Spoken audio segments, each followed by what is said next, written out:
सबसे बड़ा मुद्दा, सबसे बड़ी बहस लेकर हाजिर हूं मैं सौरभ त्रिपाठी। वक्फ संशोधन बिल अब कानून की शक्ल ले चुका है, लेकिन संसद से खड़ा हुआ बवंडर खत्म होने का नाम नहीं ले रहा है। संसद से सड़क तक चल रहे संग्राम के बाद अब कानूनी लड़ाई चल रही है। कानून बनने के बाद भी इसकी वैधता को लेकर सुप्रीम कोर्ट में चुनौती दी जा रही है। कानून को असंवैधानिक बताते हुए अब तक कई याचिका सुप्रीम कोर्ट में डाली जा चुकी है, लेकिन कानूनी लड़ाई को लेकर मुस्लिम पक्ष में ही दो फाड़ हो गया है। एक वक्फ कानून को सही बता रहे हैं तो दूसरा कानून पर भ्रम फैला रहे हैं। इसीलिए इंडिया न्यूज कह रहा है भ्रम का दरिया है, चर्चा से पार उतरना है।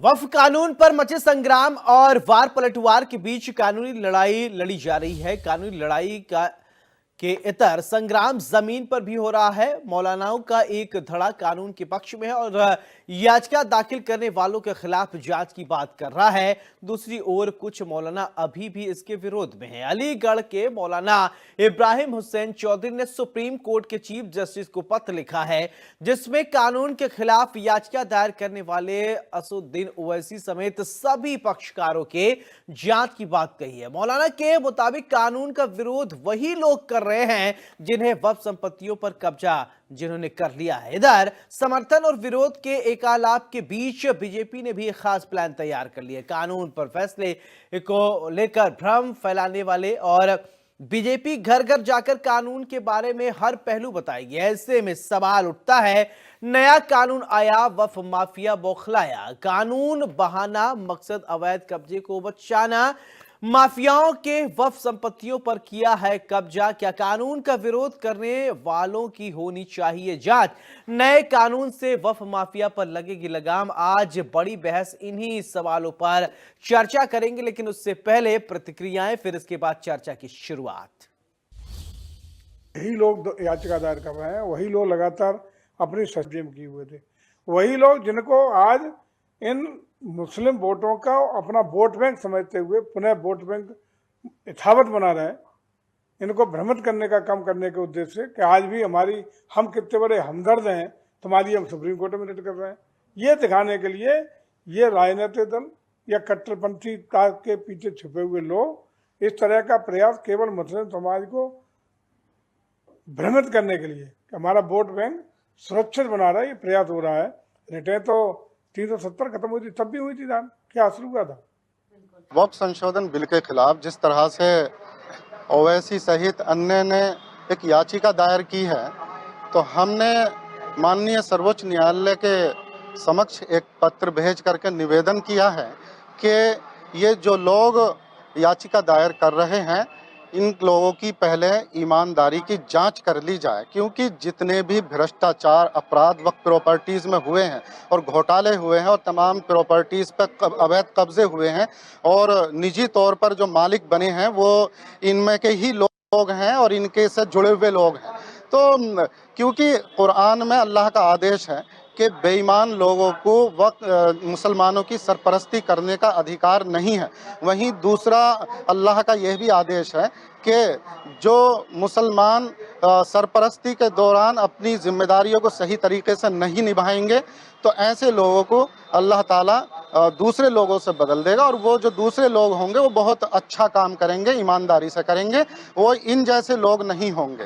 तो हमने जैसा कि सामने आया 12,000 करोड़ की आमद सच्चर कमेटी के अनुसार वक्फ प्रॉपर्टीज की कोई पता नहीं। देश की जनता सशंकित है, हमारी नीयत पर उसको शक है।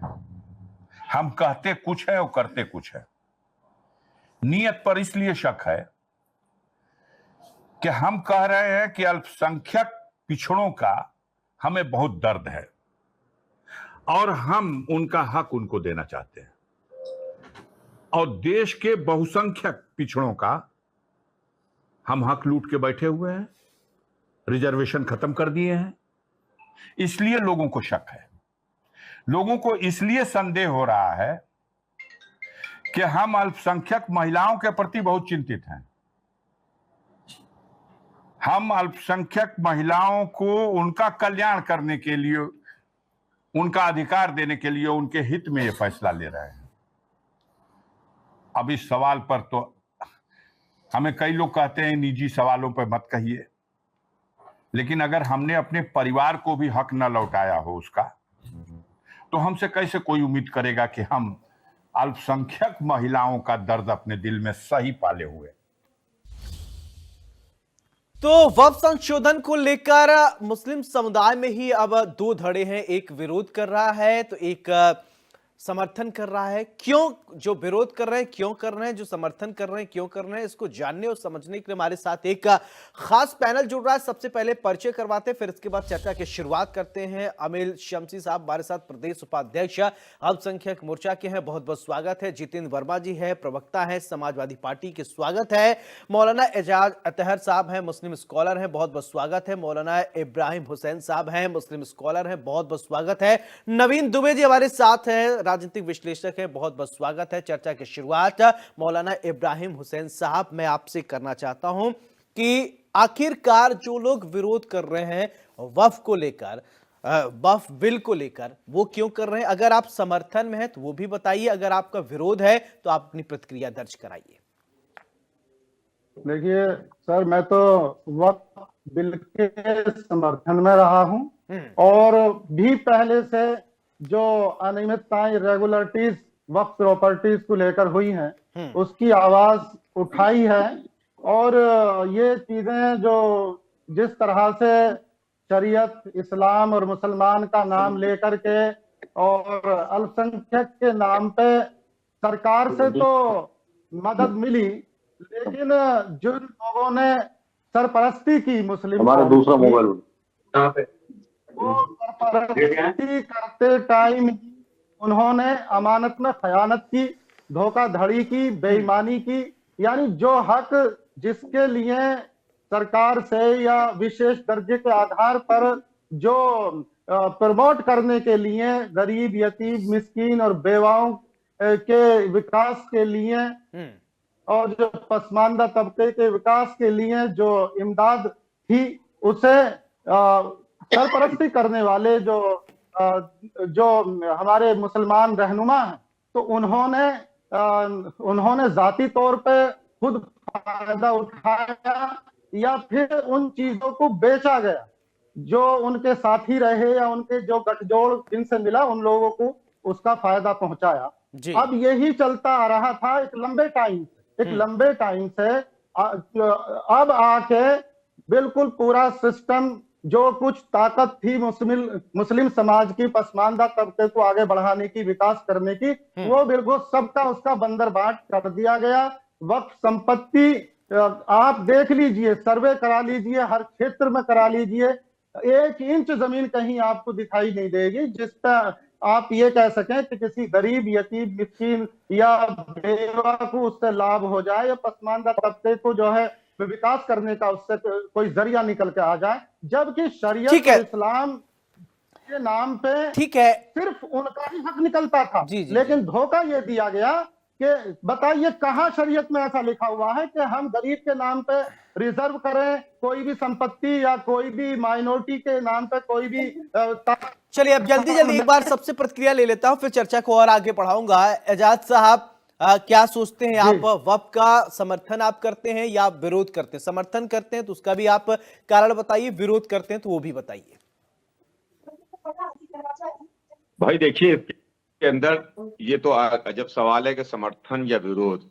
कोई आदमी कहीं के ऊपर कुछ परसेंट किसी चीज का समर्थन करता है और कुछ परसेंट किसी चीज का विरोध करता है। जी। अगर कुछ चीजें उसकी सही हैं तो उसका हम समर्थन कर रहे हैं और कुछ चीजें उसके अंदर गलत हैं तो उसका हम विरोध कर रहे हैं। इसलिए कि देखिए, कोई ऐसा बात नहीं है कि हम सिरे से उसको नकार दें कि नहीं बिल्कुल गलत है, या सिरे से हम उसको एक्सेप्ट कर लें कि नहीं बिल्कुल ठीक है। उसके अंदर जो अच्छी बातें आएंगी सामने, वक्फ बिल को बिल्कुल सामने आने दीजिए। अभी तो कानून बना है, वो प्रिंट होके पब्लिक में आएगा। जो उसकी अच्छी बातें होंगी उसको हमारा समर्थन होगा कि जिससे वक्फ की प्रॉपर्टी बर्बाद ना होने पाए, बिकने ना पाए। वक्फ में देखिए आज क्या हो रहा है, कहा जा रहा है, सोशल मीडिया पर आ रहा है, इलेक्ट्रॉनिक मीडिया पर आ रहा है कि 27% वक्फ की प्रॉपर्टी जो है सिर्फ यूपी में है। यूपी के अंदर जो औकाफ हैं, लेकिन उससे क्या फायदा मिल रहा है कम्युनिटी को? जो अच्छी चीजें होंगी उसको हम जरूर एक्सेप्ट करेंगे, बिल्कुल। और जो उसके अंदर ऐसी चीजें हैं जो हमारी समझ में नहीं आ रही हैं, हम महसूस करें कि वो हमारे खिलाफ हैं, मुस्लिम कम्युनिटी के खिलाफ हैं, औकाफ के खिलाफ हैं, तो जरूर हम उसका विरोध करेंगे। ये आपका सवाल बहुत जल्दी का सवाल है। जी ठीक है, चलिए हम एक प्रतिक्रिया जान लेते हैं, क्योंकि अभी दो धड़े, एक सुप्रीम कोर्ट पहुंच चुका है और एक लोग सपोर्ट कर रहे हैं, तो वही मैं जान लेना चाहता था कि यहाँ भी हमारे साथ कई ऐसे एक्सपर्ट्स हैं, स्कॉलर्स हैं, उनकी राय जानना बहुत जरूरी था, इसलिए एजाज साहब मैंने आपसे पूछा। हमारे साथ और खास पैनल है, उनके पास अब मैं जाता हूँ। जितेंद्र वर्मा जी, चलिए मैं आपसे भी प्रतिक्रिया जान लेता हूं। आप विपक्ष में हैं, एक बार आप बताइए, आप सपोर्ट कर रहे हैं कि विरोध कर रहे हैं? फिर इसके बाद शमसी साहब के पास मैं जाऊंगा। देखिए, समाजवादी पार्टी वक्फ संशोधन बिल का विरोध करती है। अब सदन में भी समाजवादी पार्टी के सभी सांसदों ने समाजवादी पार्टी के माननीय राष्ट्रीय अध्यक्ष श्री अखिलेश यादव जी के नेतृत्व में वक्फ बिल का विरोध किया जी। और मुद्दों के आधार पर समाजवादी पार्टी विरोध करती है। भारतीय जनता पार्टी की नीयत हमेशा से संवैधानिक संस्थाओं को कमजोर करने की।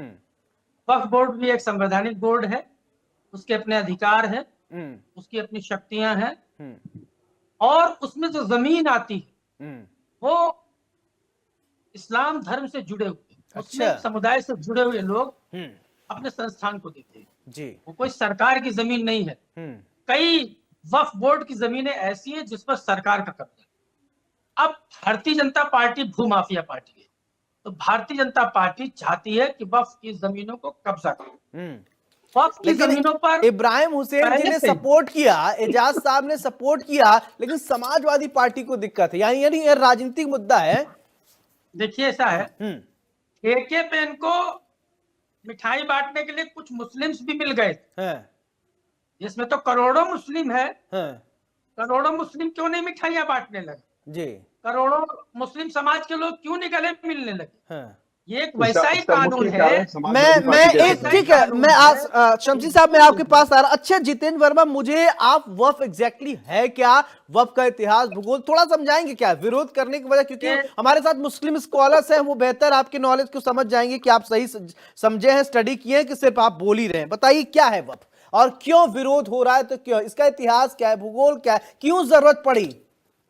देखिए, ऐसा है, वक्फ में इन्होंने जो संशोधन में एक चीज लेके आए, सबसे बड़ी आपत्ति समाजवादी पार्टी को उसी पर है कि गैर मुस्लिम को रखेंगे। अरे भाई, क्यों रखोगे गैर मुस्लिम को?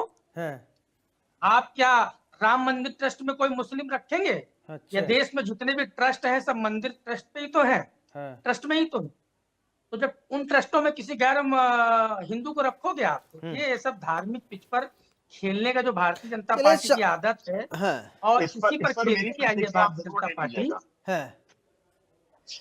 चलिए शमसी साहब आप बताइए। देखिए, क्योंकि अब मैं जितेंद्र वर्मा साहब जो कह रहे हैं वो आप समझ गए होंगे, आप जवाब दीजिए कि अगर विरोध किया जा रहा है तो क्यों हो रहा है, और कुछ ही लोग कर रहे हैं, सब नहीं कर रहे हैं। जो राजनेता हैं वो गरीब लोग तो समझ रहे साहब हमारा अच्छा होने वाला है, इसलिए वो विरोध नहीं कर रहे। और सभी हमारे मुस्लिम स्कॉलर बहुत अच्छी तरीके से जानते हैं ये अच्छा है या खराब है, वो सब एक्सपर्ट्स है, जानते जरूर है सब। देखिए, मुझसे सवाल है ना? हाँ जी ठीक है। आपने बहुत अच्छी बात कही, जो आपने समाजवादी पार्टी के प्रवक्ता हमारे भाई साहब से आपने ये पूछा कि वक्त है क्या।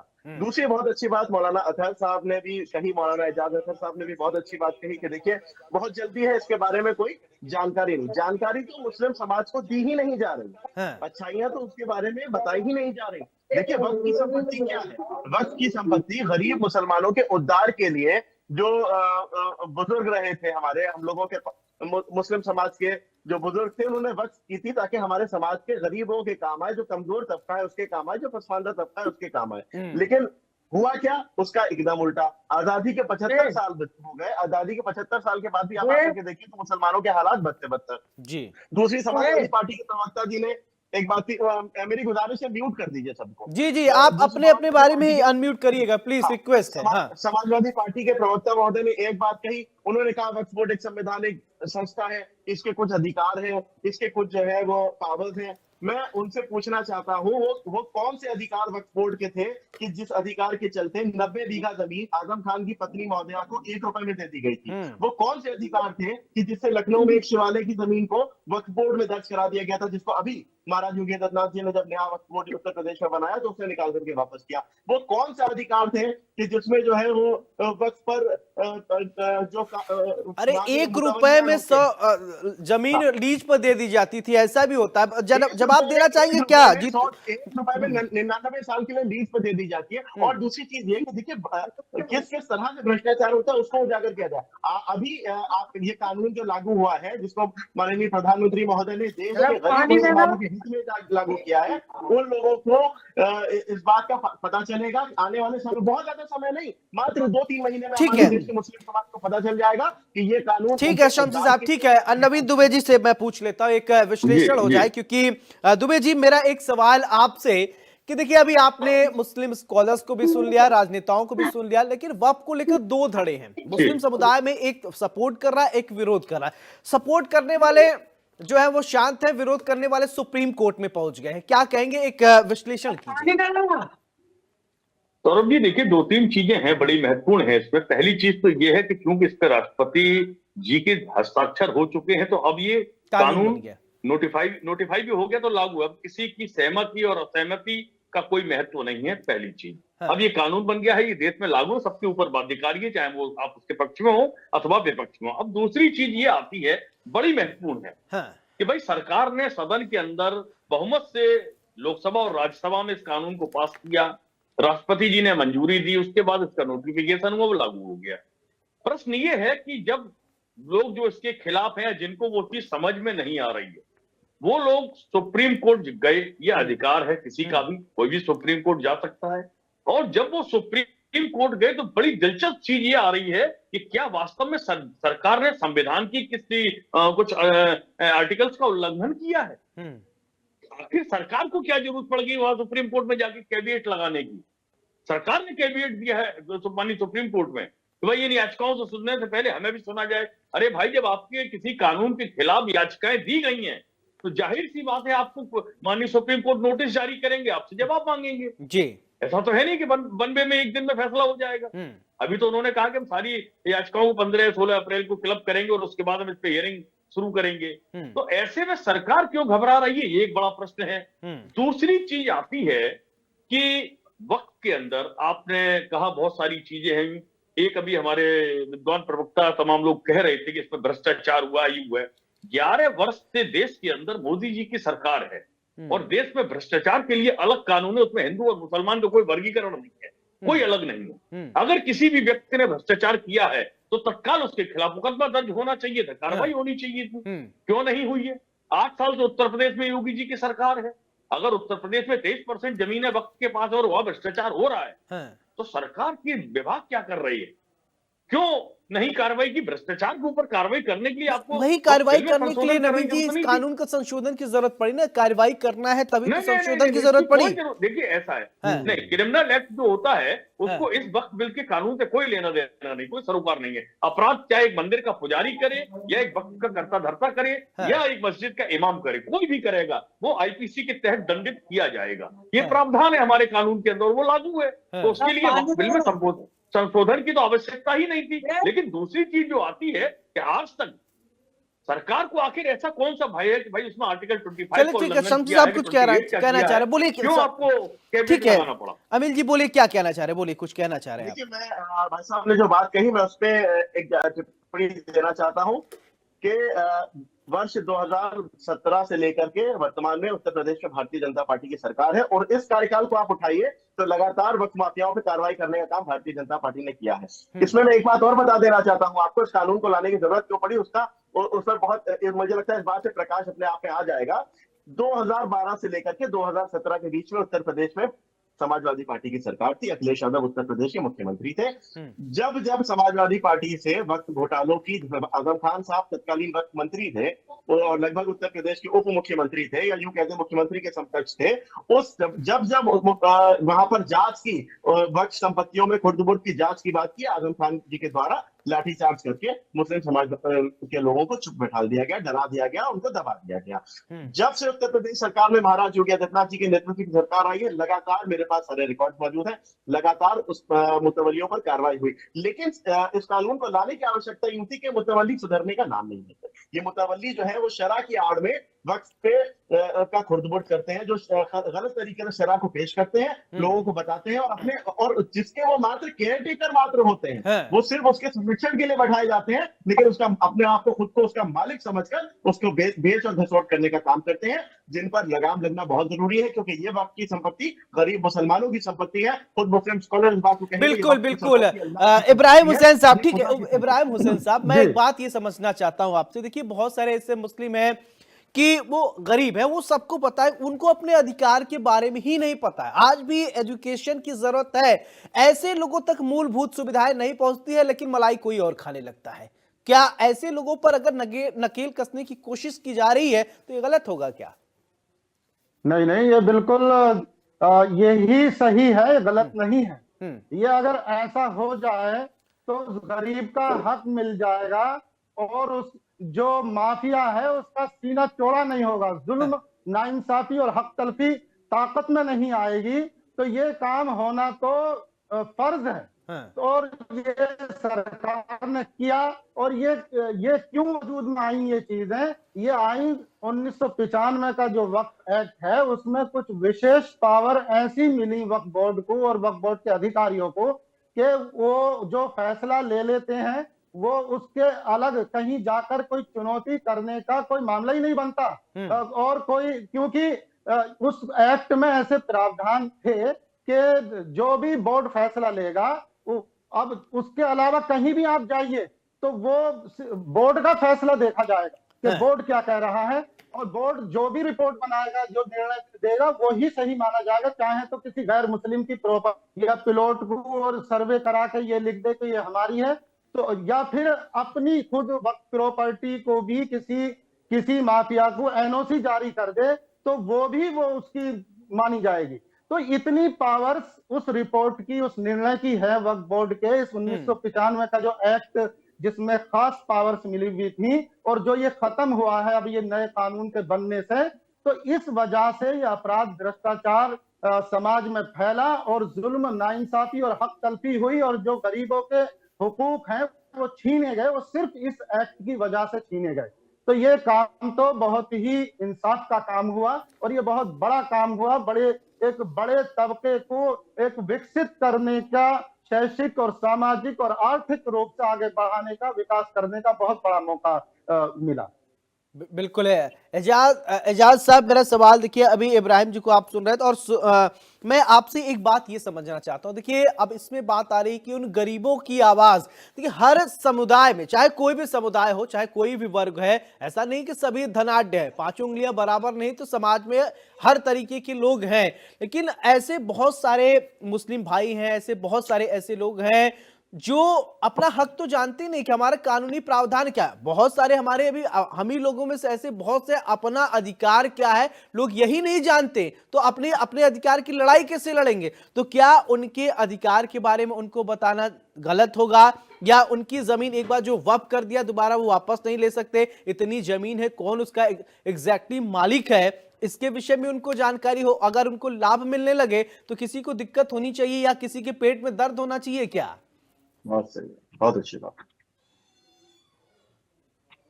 जी। देखिए जहां तक के आप ये बता रहे हैं, वक्फ में कोई भी जो वक्फ है, हाँ। वो कोई ना कोई उसका वाकिफ होता है जो वक्फ करता है।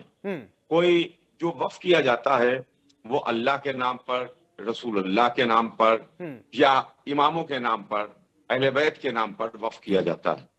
और ये वक्फ कोई किसी की प्रॉपर्टी को वक्फ नहीं कर देगा। जिस तरीके से हम नमाज पढ़ते हैं, तो नमाज, अगर हमको आपके घर में अगर हम एक नमाज पढ़ने की परमिशन मांग रहे हैं और आपने परमिशन नहीं दी है कि तुम मेरे घर पर नमाज नहीं पढ़ सकते, तो हम आपके घर पर नमाज नहीं पढ़ सकते हैं। हम मुसलमान हैं, एक मुसलमान के घर अगर कहे कि आप मेरे घर पर नमाज नहीं पढ़िए, तो हम आपके घर पर नमाज नहीं पढ़ सकते हैं। वैसे ही वक्फ का मामला है कि वाकिफ जो है वो दूसरे की चीज को कैसे दे देगा? अल्लाह के नाम पर, रसूल के नाम पर या अहले बैत के नाम के ऊपर दूसरे की चीज कैसे हम दे देंगे? हम अपनी प्रॉपर्टी देंगे, अपनी जायदाद देंगे। पहले लोग अच्छा एजाज साहब, एक बात और मैं समझना चाहता हूँ, एक बात और आप लोगों से समझना चाहता हूँ एजाज साहब, कि सब मान लीजिए एजाज साहब, कोई ऐसा भी है, सुनिए, बहुत सारे ऐसे लोग होते हैं जिनके बच्चे नहीं हैं या फिर उनके पास बहुत ज्यादा प्रॉपर्टी है, अकेले हैं, कोई नहीं है परिवार में, आगे पीछे कोई नहीं, उनको लगता है कि साहब मैं चला जाऊंगा, ऊपर चला जाऊंगा तो मेरा देखने वाला कौन होगा? वक्फ कर दिया, दान कर दिया, फिर अब उन्होंने वक्फ कर दिया, दान कर दिया, उन्होंने अच्छा काम किया, लेकिन अब ऐसे में होता क्या है, उन प्रॉपर्टी का, उन चीजों का एंजॉय कोई और करने लगता है, वहां पर बिल्डिंगें बन रही हैं, वहां पर इमारतें बनने लगती थी। ऐसा, ये बात आप सही कह रहे हैं, ऐसा हो रहा है, मैं बता रहा हूँ आपको, ऐसी बात नहीं है। दो तरह के वक्फ होते हैं, एक अलल खैर होता है, पब्लिक ट्रस्ट होता है, खैर के लिए है, एक अलल औलाद है। ऐसी बात नहीं है कि जिसका कोई नहीं है, आल औलाद नहीं है और उसने से वक्फ किया है, नहीं, आल औलाद वाले भी, फैमिली वाले भी, जिनके बेटे बेटियां हैं वो भी वक्फ करते हैं। और वो वक्फ जो है, वक्फ फैमिली ट्रस्ट होता है, वक्फ अलल औलाद होता है। उसमें जो भी मुतवल्ली है वो उसकी नस्ल से, उसकी औलाद से होगा, वो डिफाइन किया जाता है, वक्फ एक्ट के अंदर वो डिफाइन होता है, वो वक्फनामे में डिफाइन होता है। तो हर वक्फ का पीछे उसका वक्फनामा होता है, किस तरीके से वो किस में यूज होगा, उसका क्या फायदा होगा, कहाँ कहाँ इस्तेमाल होगा, ये चीजें हैं। अब ये जो दूसरी बात आपने कही है, ये बिल्कुल सही है कि आज इसका बहुत मिसयूज हो रहा है, बहुत ज्यादा मिसयूज किया जा रहा है, और ये चीजें बराबर इसके खिलाफ आवाजें उठ रही हैं। मीडिया पर, सोशल मीडिया के ऊपर लोग आ रहे हैं, यूट्यूब चैनल्स हैं जो इसके खिलाफ आवाजें उठा रहे हैं, लोग आ रहे हैं, विद प्रूफ बात कर रहे हैं, पेपर्स लेकर के आ रहे हैं, और टीवी चैनल्स पर, यूट्यूब चैनल्स के ऊपर वो पेपर्स दिखा रहे हैं। तो आप ये नहीं कह सकते हैं कि वक्फ बोर्ड्स में या औकाफ में सब अच्छा ही अच्छा हो रहा है। नहीं, अच्छा कुछ नहीं हो रहा है। उसके अगर अच्छा हो रहा होता तो ये इसके खिलाफ बेचैनी की आवाजें कभी अच्छा, ठीक है। जितेंद्र वर्मा जी, देखिए हमारे साथ 5 पैनलिस्ट है, 5 में 3 तो समर्थन कर रहे हैं, सिर्फ जितेंद्र वर्मा जी को ही दिक्कत है, और नवीन जी तो अपने विश्लेषण करेंगे। देखिए, मैं ना समर्थन कर रहा हूँ ना मैं उसकी मुखालिफत कर रहा हूँ। जो उसके अंदर चीजें अच्छी आएंगी, फैक्ट बता रहे, अच्छाई तो बता रहे आप, अच्छाई बताने का मतलब आप सपोर्ट में है ना, मुद्देवाही समर्थन। हाँ, ठीक है, वो तो राजनेताओं की बात है एजाज साहब, मुखालिफत करेंगे, ये तो आपको देखना है कि आप समर्थन करते नहीं है। मैं अपनी बात आपके जबान में नहीं डाल सकता। हाँ, ठीक है। वर्मा जी कुछ कहेंगे क्या आप? ये जहाँ समर्थन और विरोध की बात है, तो समर्थन और विरोध आवाम तय करती है। भारतीय जनता पार्टी की सरकार ऐसे ही कृषि कानून एक लेके आई थी जी, जिसके भी फायदे खूब बताए जाते थे टीवी चैनल्स पे, अखबारों में प्रेस कॉन्फ्रेंस करके। भारतीय जनता पार्टी के कार्यकर्ता, नेता, पदाधिकारी और तमाम समाज सेवी, पत्रकार, सब लोग उसकी दिन रात प्रशंसा करते थे जी। लेकिन आवाम को मंजूर नहीं था, किसान को मंजूर नहीं था। पूंछ दबा के भारतीय जनता पार्टी ने बिल वापस ले लिया जी, बिना चर्चा के, बिना बहस के, बिना रायशुमारी के, तानाशाही से अडानी अंबानी को फायदा पहुंचाने के लिए वो कृषि कानून लेके आए। देश के अन्नदाता को वो बिल मंजूर नहीं था, वापस किया इन्होंने। अच्छा, ये मोटर व्हीकल एक्ट बिल आए थे अभी बीच में, नोटिफिकेशन, देश में उसका विरोध हुआ। आवाम बड़ी है, न संसद बड़ी है, न देश बड़ा है, आवाम बड़ी है, सबसे बड़ी आवाम से ही देश है। उस आवाम ने उसको स्वीकार नहीं किया जी। ये 3 तलाक भी लेके आए। आज भी मुस्लिम महिलाएं वही कानून मानते हैं, वो लोग जो उनके इस्लामिक स्कॉलर कहते हैं। अच्छा, जितेंद्र वर्मा जी, महिलाओं के साथ गलत हो रहा है, तो इसको लेकर कहेंगे। अच्छा, आप यहाँ गलत है वर्मा जी, किसी महिला के साथ अगर गलत होता है तो आप उसमें राजनीति करेंगे? वर्मा जी आप बगैर होमवर्क के डिबेट में आ गए। होमवर्क के आ गए, बीच में बोलो, तुम्हें कुछ नहीं पता है, बताओ बोर्ड का पना, बताओ बोर्ड का पना। आप वक्त के बारे में बताएंगे, क्या क्या है वक्त, क्या होता है, क्या होता है आप बताएंगे। 90 बीघा जमीन आजम खान की पत्नी को देने वाले आप बताएंगे, मुख्तार अंसारी की जमीनों पे कब्जे कराने वाले आप बताएंगे, आतिक अहमद से बस पे कब्जे कराने। अरे आप बता दीजिए, मान लीजिए आप इतिहास के बड़े विज्ञाता हैं, आप इतिहास के बहुत बड़े मर्मज्ञ हैं जितेंद्र वर्मा, आप बहुत बड़े मर्मज्ञ हैं, तो समझा दीजिए, आप समझा दीजिए। हाँ ठीक है, बताओ ना उसके बारे में, आप उसके बारे में बताओ, जानकारी रखो, सुनने का मादा रखो। रही बात वक्फ बोर्ड की इतिहास की, तो वक्फ बोर्ड आज नहीं संशोधित हो रहा है, मुस्लिम भाइयों के, अल्पसंख्यक भाइयों के हितों में हुआ है संशोधन, लेकिन जिस तरीके का तानाशाही पूर्ण ये संशोधन कर रहे हैं वो मुस्लिम समाज के लोगों को स्वीकार नहीं है। 1954 में सबसे पहला एक्ट आया वक्फ बोर्ड का, 55 में ही उसमें हुआ संशोधन, 95 में फिर उसको जो है राज्य बोर्ड के रूप में अलग अलग शिया और सुन्नी दोनों के वक्फ बोर्ड स्थापित कर दिए गए, लेकिन हितों पर काम होता रहा। ये किसी की जमीन नहीं है, उन्हीं लोगों की जमीन है और उन्होंने अपने बोर्ड में तान दिया है। चलिए ठीक है, शमशी जी बोलिए, ठीक है, इसके बाद मैं नवीन दुबे जी के पास जाऊंगा। ठीक है, ओके। अडानी अंबानी को बेच दिया। अरे अडानी अंबानी से निकलो भाई, उससे वोट नहीं मिलेगा आपको, अडानी अंबानी से निकलिए, वो देश की क्या आप भी कहाँ वर्मा जी, रटी रटाई 2-4 नाम आप लोग याद करने हैं, उसके आगे बढ़ नहीं पा रहे हैं।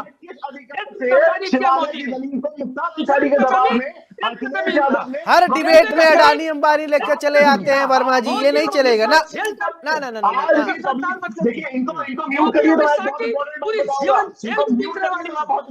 चिल्लाइए मत, इंटेलेक्चुअल बात करिए, चिल्लाने से अच्छी बातें नहीं आती वर्मा जी।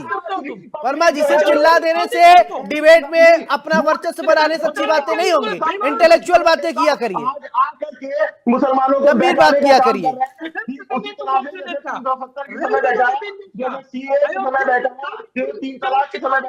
आज मुस्लिम महिलाओं को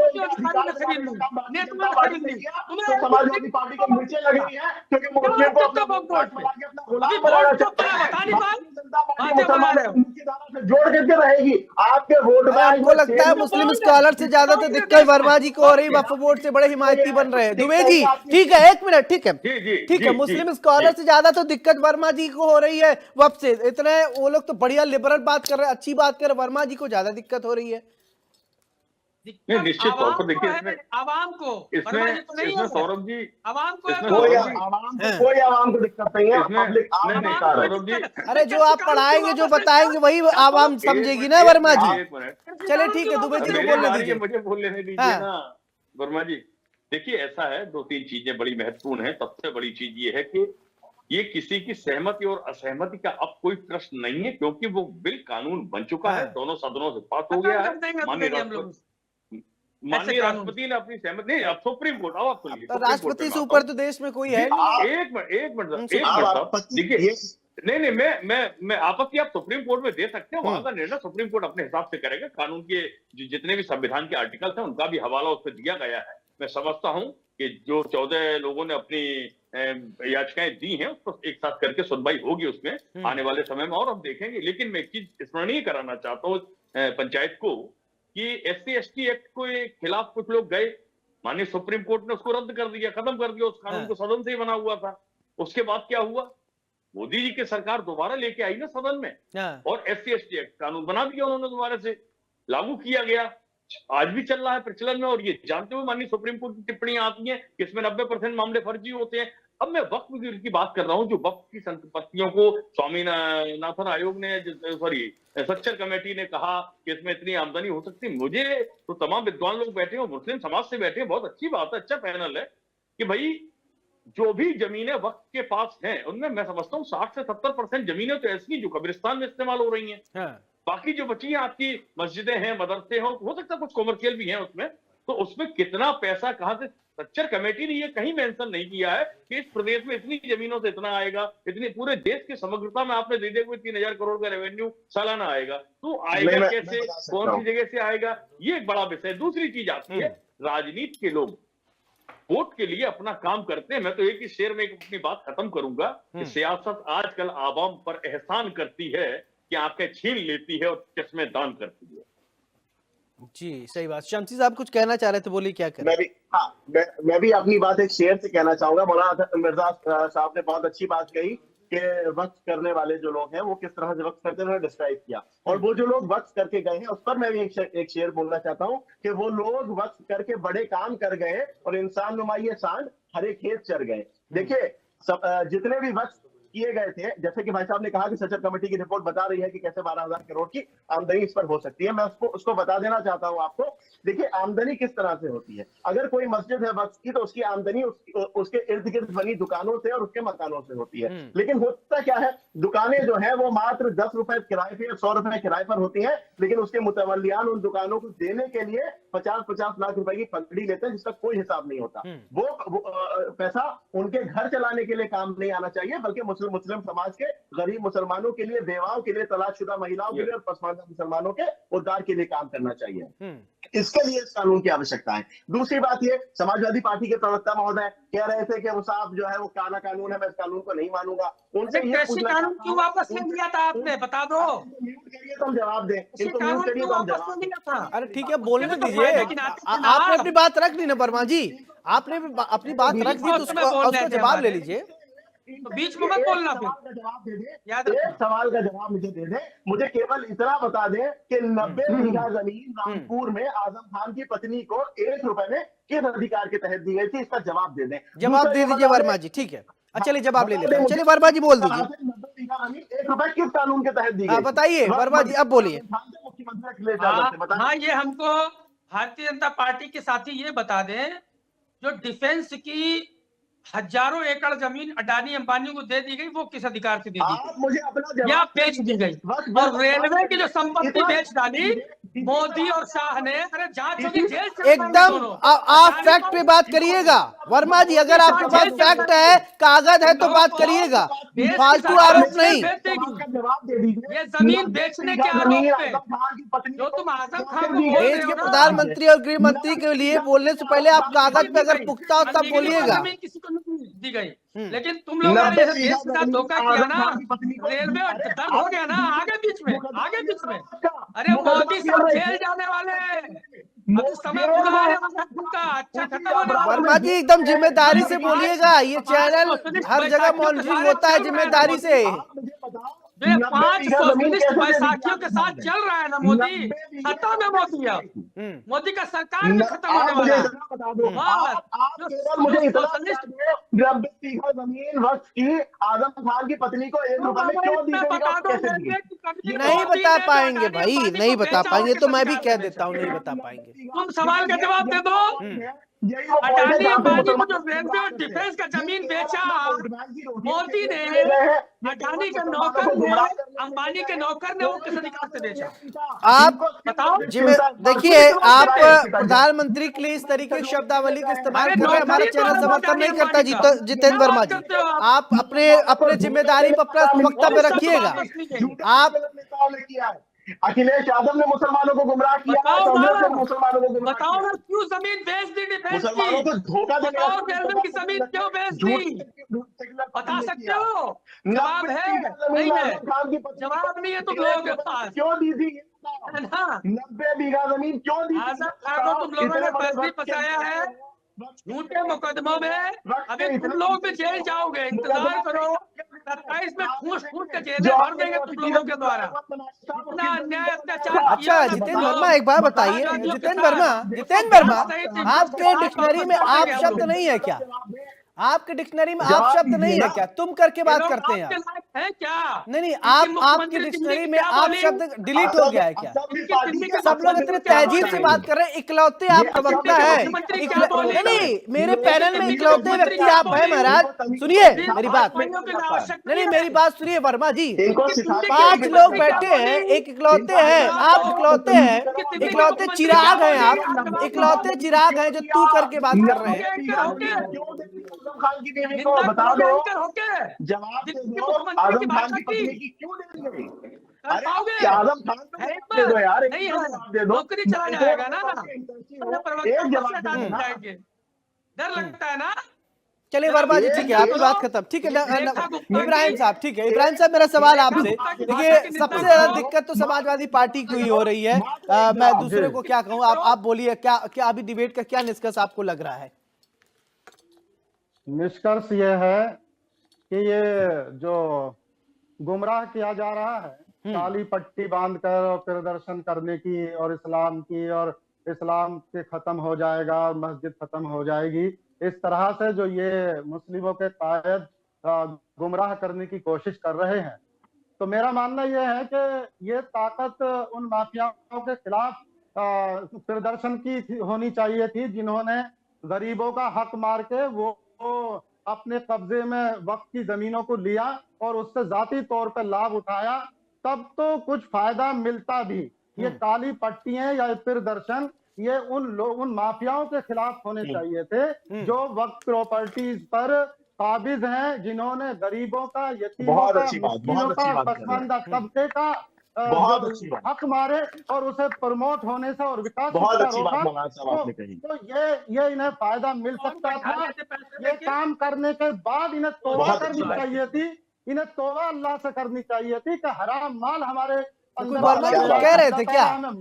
मौलाना जी बोल रहे वर्मा जी कुछ कह रहे थे क्या? कुछ फायदा हो सकता था, सब कुछ फायदा हो सकता था। इस तरह की बेईमानी, मक्कारी और जुल्म और कोई फायदा नहीं हो सकता किसी भी हाल में, किसी भी स्तर पर। अच्छा वर्मा जी, अब सुन रहे हैं क्या? वर्मा जी कुछ कोड करें क्या इब्राहिम जी को, कुछ बोलेंगे इनके लिए? सुन रहे होंगे, बोलती बंद हो गई होगी। मैंने बोला ना, देश में एक बैठे हैं ऐसे 150 और ये पकड़ लाए थे भाजपा वाले, है ना, तारीफ करने के लिए। जो राष्ट्रवादी है बात है वर्मा जी, आपके लिए ताली मंगी, क्लैप करो कि अच्छी वाली ताली बजाओ। क्यों ले लिया? अब इब्राहिम जी ये मामला गरीबों से जुड़ा हुआ है। बीजेपी में देखिए, अगर नवीन जी बोलते तो बीजेपी वाले, मैं बोल दूं तो बीजेपी का, इब्राहिम साहब बोल रहे तो बीजेपी का। वर्मा जी करें क्या? बीजेपी फोबिया हो गया है क्या? अब वर्मा जी, नवीन जी एक बात समझना चाहूंगा मैं आपसे, देखिए आप कोई नहीं बोले, ठीक है आप ठीक है नवीन जी, ठीक है इब्राहिम साहब एक मिनट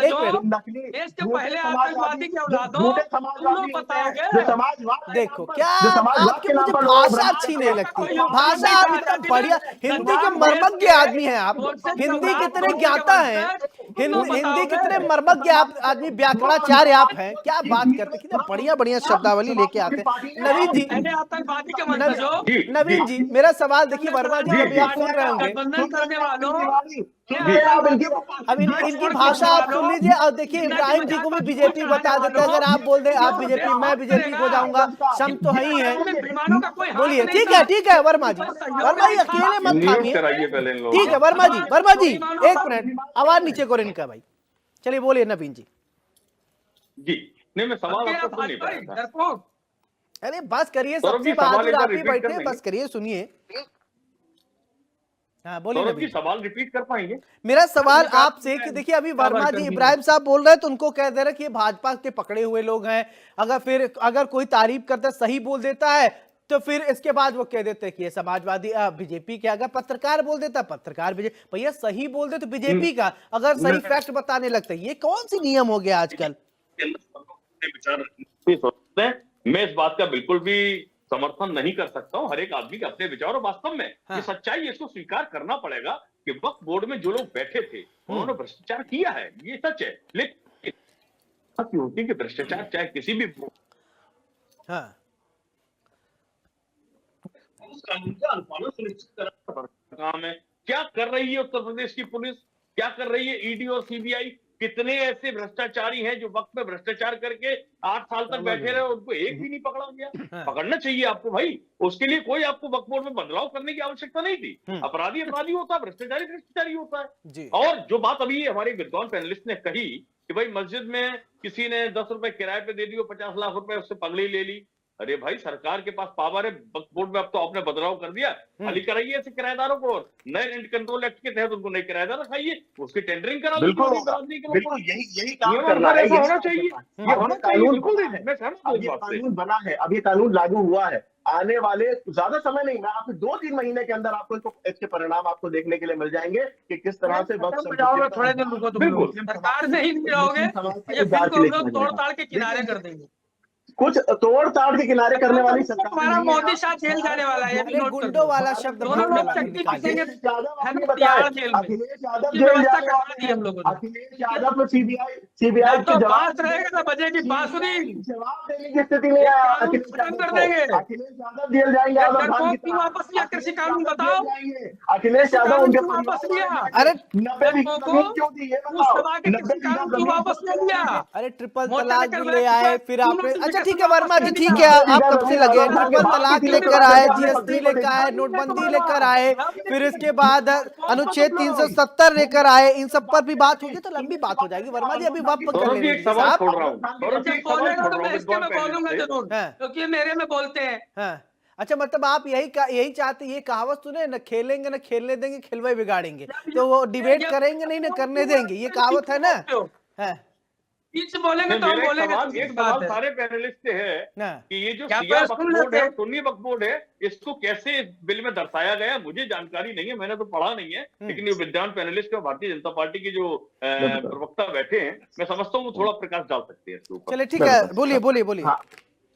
देखिए पूरे भारत में अधिकतर राज्यों में मुस्लिम वक्फ बोर्ड है, लेकिन यूपी और बिहार केवल 2 राज्य ऐसे हैं जिसमें शिया और सुन्नी 2 अलग अलग वक्फ बोर्ड है।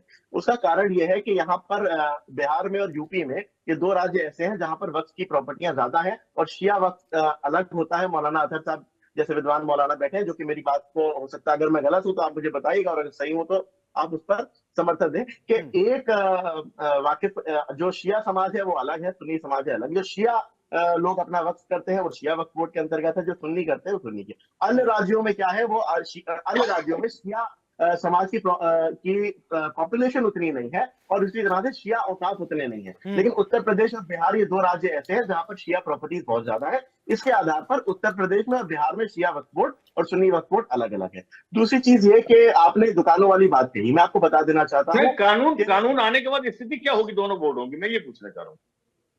देखिए ऐसी कोई स्थिति जो है वो अभी कानून को मैंने कहा, जैसे मौलाना साहब ने भी कहा, अभी ये चीजें बहुत जल्दी हैं, अब आप आने दीजिए, कानून लागू हुआ है, आपको स्थिति समझ में आ जाएगी, आपको जल्दी से पता चलेगा कि दोनों ही वर्गों की संपत्तियों के उद्धार के लिए, और केवल शिया और सुन्नी नहीं, इसमें आगा खानी और बोरी समाज के लोग भी होते हैं। जमीनों की तरह कब्जा करने का काम लगातार पिछली सरकारों में समाजवादी पार्टी जैसे नेताओं, अयोध्या की सारी जमीन बीजेपी के विधायक आपके नंदकिशोर गुर्जर कह रहे हैं, भाजपा के विधायक नंदकिशोर गुर्जर कह रहे हैं। अरे कुछ और भी बात कर ले, अरे देखिए नवीन जी ने सवाल पूछा था, अरे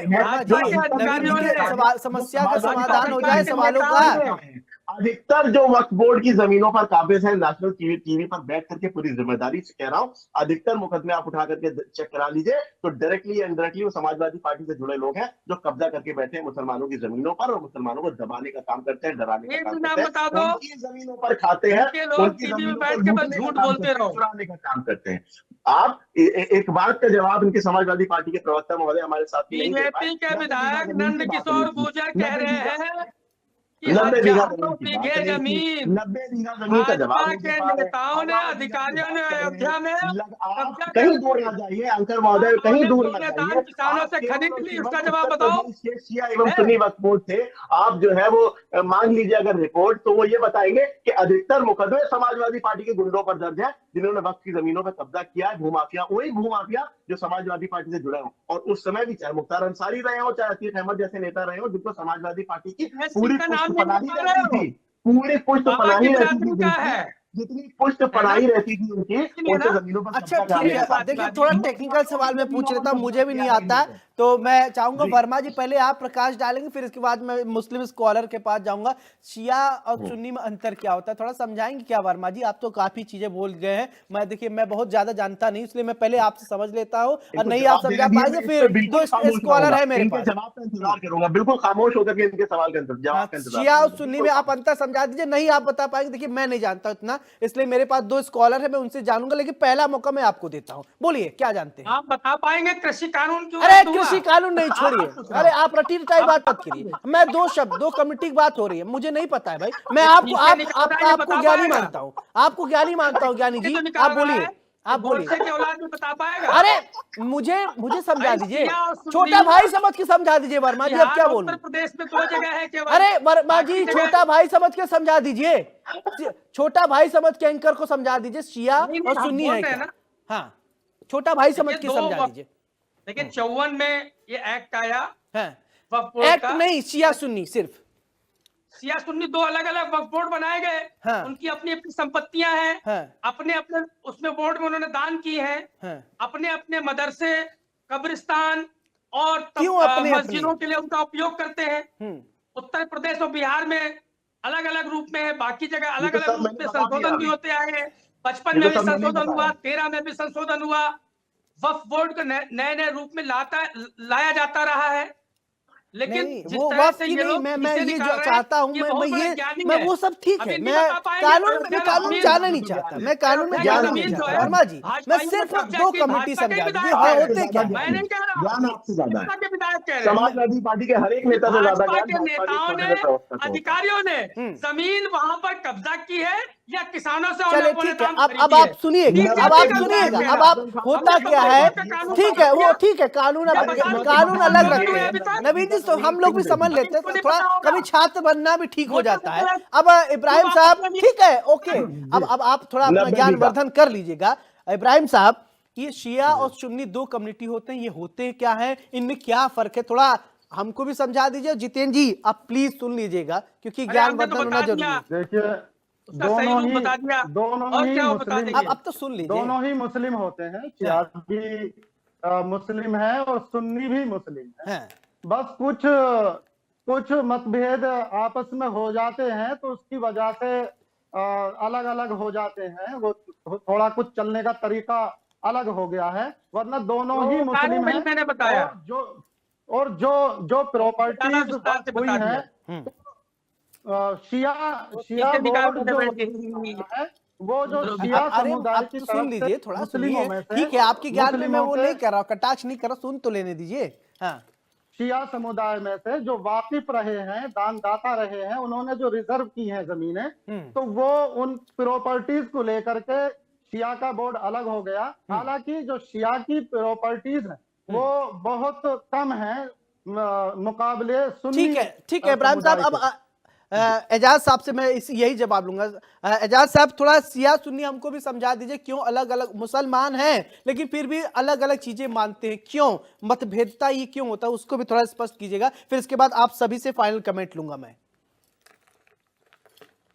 भाई आपके इतने वक्ताओं ने आपको समझाया कि अभी तक समझ में नहीं आया आपकी? नहीं वो, अरे आप बताइए ना, हो सकता है कि आप कुछ अलग बता, सब इंटेलेक्चुअल अलग अलग बातें होती हैं। अरे आपसे नहीं बोला वर्मा जी, हर बात पे आप मत बोलिए। ये नहीं कहता, वक्फनामे में कहीं ये नहीं लिखा होता है कि ये शिया वक्फ कर रहा है या ये सुन्नी वक्फ है, क्योंकि शिया वक्फ करने वाला अगर शिया है तो शिया है, और अगर सुन्नी है तो सुन्नी है। और मामला ये हैगा कि देखिए, जहां तक मैं आपको बता दूं, जो मुझे मालूम है, लेकिन ये एग्जैक्ट मैं आपको कंफर्म नहीं बता सकता, ये कोई इसका जानकार बता देगा आपको कि शिया जो मुस्लिम वक्फ हैं उसमें इतने % अगर किसी कम्युनिटी की प्रॉपर्टी है तो वो उस वक्फ बोर्ड अलग बन जाएगा। जैसे यूपी और बिहार, जहां पर 2 अलग अलग वक्फ हैं, शिया वक्फ अलग है, सुन्नी अलग है, तो इतने % वक्फ में, वक्फ प्रॉपर्टी में अगर शिया की प्रॉपर्टी इतने % है तो उनका अलग वक्फ बोर्ड बन जाएगा। क्योंकि शियों की प्रॉपर्टी उतनी है जितना % डिफाइन है, इसलिए यूपी में और बिहार में बन गया है। वैसे पहले जो आंध्रा था अब बढ़ गया है, महाकुपर भी बहुत बड़ी तादाद है, जो अभी हमारे मौलाना दूसरे कह रहे थे कि शियों की वक्फ की प्रॉपर्टी नहीं है, कम है, बहुत नहीं, बहुत है, पंजाब में है, और आंध्रा में है और दूसरी तरफ है महाराष्ट्र में, बहुत जगहों पर बहुत शिया वक्फ प्रॉपर्टी है। लेकिन हाँ, वो टेक्निकल मामला जहां को पर आके जरा फंसता है कि इतने % होना चाहिए है, उसमें अगर कमी रह गई है तो फिर 2 वक्फ बोर्ड अलग अलग नहीं हो पाते हैं। एक ही वक्फ बोर्ड होता है जो काम करता है, जैसे हिंदुस्तान में दूसरी जगहों पर हो रहा है। नवीन जी, फाइनल कमेंट। नहीं, मैं तो एक ही लाइन में कहूंगा कि देखिए अभी मामला सुप्रीम कोर्ट में चला गया है और जिस तरीके से सरकार ने कैविएट फाइल किया है, सरकार कभी कैविएट फाइल करती नहीं है अमूमन, क्योंकि आप ही की लोकसभा और राज्यसभा से पास हुआ, राष्ट्रपति जी ने उसको साइन किया और उसके बाद नोटिफिकेशन भी आनंद फानंद में हो गया। उसके बाद अगर कुछ पक्षकार याचिका फाइल कर रहे हैं और उसके बाद सरकार जाके कैविएट लगाती है, ये बड़ा अजीब सी ये घटना सी नजर आ रही। मुझे लगता है कहीं ना कहीं संवैधानिक व्यवस्था जो है, जो हमारे संविधान के आर्टिकल से मैं खासकर उल्लेख कर रहा हूँ, आर्टिकल 25, 28, इनका कहीं ना कहीं वायलेशन हुआ दिखाई दे रहा है। ठीक है, शम्सी जी फाइनल कमेंट बोलिए। देखिए, सबसे पहले तो मैं नवीन जी की बात पे एक बात बता देना चाहता हूँ। देखिए, आपने देखी होगी कि जिस तरह से हमारे देश के तथाकथित सेक्युलर दल मुसलमानों को गुमराह करने की कोशिश कर रहे हैं, मुसलमानों को भ्रमित करने की कोशिश कर रहे हैं, और एक भी व्यक्ति, एक भी इस पार्टी का कोई प्रतिनिधि जाकर के सही वक्त के बारे में नहीं समझा सकता, केवल और केवल गुमराह करने की बात कर रहे हैं। वर्मा जी कम शब्दों में फाइनल कमेंट। ठीक है, वर्मा जी का फाइनल लेते हैं। ठीक है, भारतीय जनता पार्टी जितने भी असंवैधानिक कानून ला रही है, उन सभी को आने वाले समय में खत्म करेंगे। जी, चलिए, बहुत बहुत शुक्रिया, बहुत बहुत शुक्रिया आपका हमारे साथ जुड़ने के लिए। सभी मेहमानों का बहुत बहुत शुक्रिया। तो आज बड़ी बहस में हमने चर्चा की। देखिए, 2 धड़े हैं, एक तो विरोध कर रहा है और एक समर्थन में। वक्फ को लेकर संशोधन तो किया गया है, कैबिनेट भी फाइल कर दी गई है। अब 14 लोग चले गए हैं, सुप्रीम कोर्ट का दरवाजा खटखटा रहे हैं, नॉक कर रहे हैं। अब देखना होगा सुप्रीम कोर्ट क्या करता है, क्योंकि लोकसभा राज्यसभा में पास होने के बाद राष्ट्रपति महोदया ने सिग्नेचर कर दिया है, यानी अब इसमें संशोधन हो गया। अब कैबिनेट में क्या कुछ होता है, आगे क्या होगा, कहां कहां विरोध होगा, कहां कहां समर्थन होगा, उसको लेकर हमारी और आपकी नजर लगातार बनी रहेगी। और बड़ी बहस में से एक साथ मेरे साथ फिलहाल इतना ही। नमस्कार।